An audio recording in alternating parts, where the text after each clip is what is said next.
ছাতা বাড়িতে ছাতা চুরি হয়ে যাওয়ার কারণে পুনরায় নতুন করে ছাতা তৈরি করার জন্য টাকা জোগাড় করতে এবার নতুন রূপে ঝিলিক। এই এপিসোডটি সবার আগে দেখতে এখনই আমাদের চ্যানেলটি সাবস্ক্রাইব করে রাখুন। ছাতা বাড়িতে সকল ছাতা চুরি হওয়ার কারণে নতুন করে ছাতা তৈরি করতে প্রচুর টাকা দরকার। তখন ঝিলিক নিজে টাকা জোগাড় করার সিদ্ধান্ত নেয়। এরপর ঝিলিক টাকা জোগাড় করার জন্য স্টান্টম্যানের পোশাক পরে মৃত্যুর খেলা দেখানোর জন্য বাইক নিয়ে রেডি হয়ে যায়।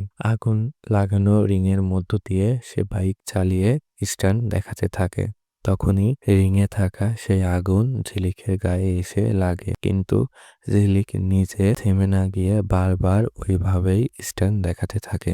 এটা দেখে ডিরেক্টর সহ উপস্থিতি যারা আছে সবাই ইমপ্রেস হয়ে যায়। এরপর দেখা যায় খেলাটা শেষ হওয়ার পরে তাকে প্রাপ্য টাকা দেওয়ার পরেও তাকে পুরস্কার হিসাবে 50,000 টাকা বেশি দেওয়া হয়। অন্যদিকে আখি ঝিলিকের প্ল্যান মোতাবেক ছাতা বাড়ি থেকে ইয়ার্কের বিরুদ্ধে সকল প্রমাণ ও ষড়যন্ত্রের প্রমাণ জোগাড় করে ফেলে। এরপরে সেই প্রমাণগুলো নিয়ে পুলিশের কাছে যায়। পুলিশ অফিসার সেই প্রমাণগুলো দেখার পরে ইয়ার্কে অ্যারেস্ট করার জন্য তার সামনে এসে দাঁড়িয়ে বলেন, ইউ আর আন্ডার অ্যারেস্ট, আপনাকে গ্রেপ্তার করা হলো। এই বলে পিয়ারকিকে পুলিশ ধরে নিয়ে যেতে লাগলে পিয়ারকি থেকে আখির দিকে তাকিয়ে থাকে। তো ভিউয়ার্স, আপনাদের এই নতুন লড়াই দেখতে কেমন লাগছে অবশ্যই কমেন্টে জানাবেন এবং সাবস্ক্রাইব করতে ভুলবেন না আমাদের চ্যানেলটি। ধন্যবাদ।